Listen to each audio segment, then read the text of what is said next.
Bakit nga ba bawal ang mga kababaihan sa mga lugar na ito?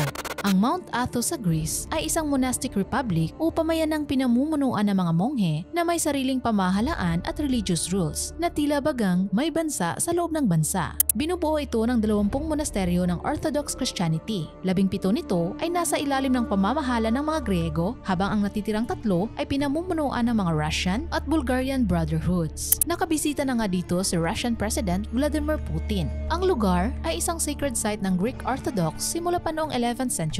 Hindi ito nagbago sa loob ng 1,000 taon at kilala bilang napakagandang lugar na dinadayo ng mga pilgrims. Kada araw, 100 Orthodox at 10 non-Orthodox pilgrims lang ang pwedeng bumisita at manatili ng 3 araw at dapat lahat sila ay lalaki. Mahigpit na ipinatutupad ang Avaton Law o ang pagbabawal ng mga babae na makapunta o makalapit sa lugar kahit hanggang 500 meters mula sa coastline. Ang dahilan nito ay para mapanatili ng mga monghe ang kanilang celibacy vows o pag-iwas sa relasyon at seksualidad. Pinaniniwalaan kasi nilang ang mga babae ay maaaring makagambala sa kanilang espiritual na disiplina.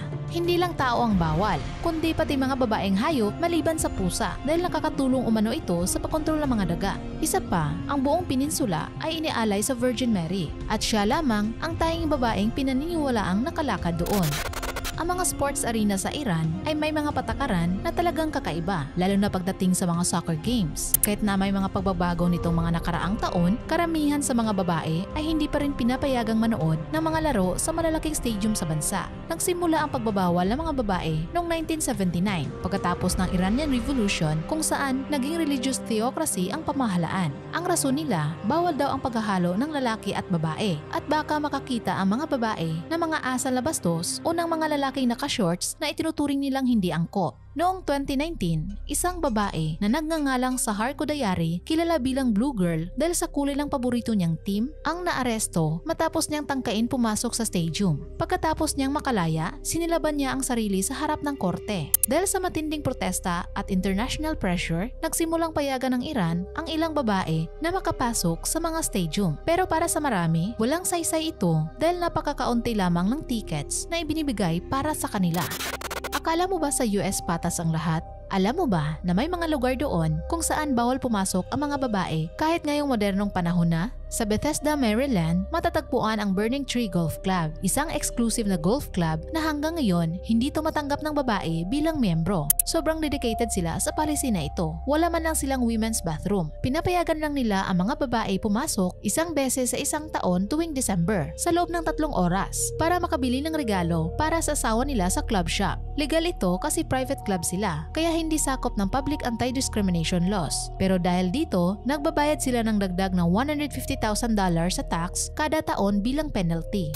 Itinatag noong 1872 sa San Francisco ang Bohemian Club na isang private gentleman's club. Noong 1899, nagsimula silang gumamit ng campground na tinatawag na Bohemian Grove para sa kanilang taunang retreat. Originally, para ito sa mga writers at artists na naghahanap ng bohemian lifestyle. Pero kalaunan, naging super secret club ito para sa mga mayayaman at makapangyarihang lalaki at bawal ang babae. Noong 1978 lang, dahil sa lawsuit, nagkaroon sila ng women's staff pero hindi pa rin pinapayagan ang kababaihan na maging miyembro. May 4 na babae na ginawang honorary members ng club pero kahit sila, bawal dumalo sa annual retreat sa Bohemian Grove. Mahirap din makapasok kahit lalaki. Ayon sa Vanity Fair, dekada ang hintayan sa waiting list at nasa $25,000 ang initiation fee. Sobrang sekreto ng mga nangyayari dito na tanging mga pumapasok at ang mga puno sa paligid lang ang tunay na nakakaalam.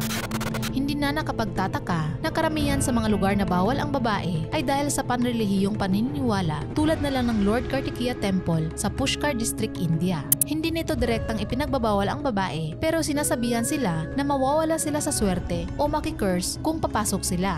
Sa Hinduism, si Kartikeya ang panganay na anak ni Lord Shiva at siya rin ang Diyos ng digmaan. Ayon sa alamat, pinalaban ni Shiva sa karera sina Ganesha at Kartikeya para malaman kung sino ang magiging tagapagmana niya. Nanalo si Ganesha dahil sa isang matalinong trick kaya nagalit si Kartikeya sa kanyang ina at sinabing sinumang babae ang makakita sa kanya ay mababalo sa 7 sunod-sunod na buhay. Noong 2018, nagdesisyon ang Supreme Court na dapat payagan ng isang Hindu temple ang mga babae kahit na dati ay bawal sa edad 10 hanggang 50 dahil baka sila'y nireregla. Marami ang tumutol at nagprotesta sa desisyon na ito.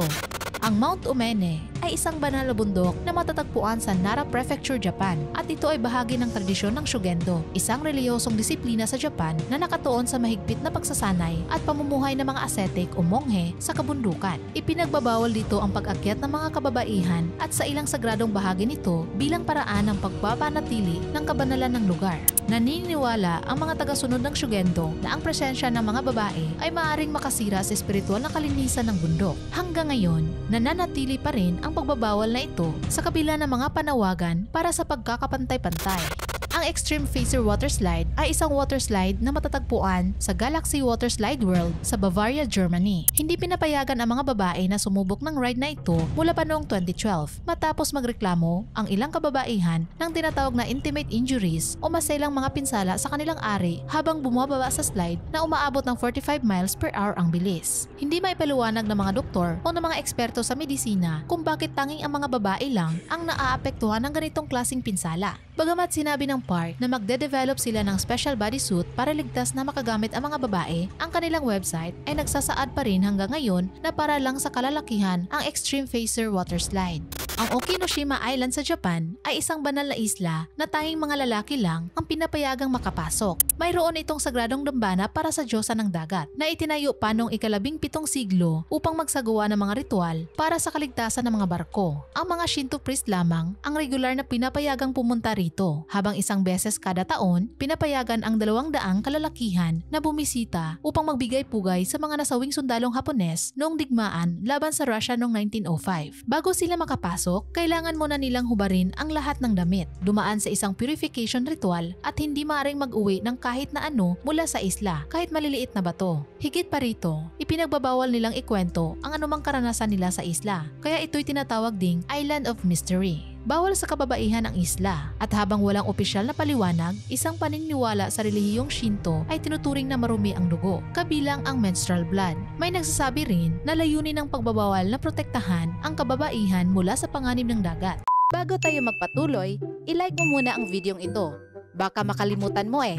Mag-subscribe ka na rin para friends na tayo.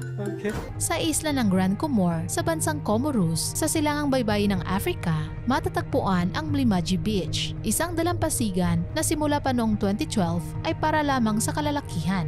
Ayon sa ulat ng Global Voices, isinara ito para sa mga babae dahil sa mga relihiyosong dahilan, matapos hilingin ito ng mga local religious leader kahit nabukas ito sa lahat ng tao sa loob ng maraming dekada. Hindi ito nakakagulat dahil ang Comoros ay isang Islamic nation. Noong 2013, idineklara ang Sunni Islam bilang opisyal na relihiyon ng bansa habang ipinagbabawal naman ang Shia Islam. Bukod rito, bawal din ang homosekswal ayon sa batas. Kaya naman, hindi ito ang klase ng bansa na may malawak na pagtanggap o bukas na pananaw sa karapatang pantao. Ang pagbabawal sa kababaihan sa Mlimaji Beach ay nagdulot ng kontrobersiya. Marami ang tumutol at nagsabing ito ay tila pagsunod sa mga grupong tulad ng Taliban at isang hamon sa kapangyarihan ng konstitusyonal na pamahalaan ng bansa.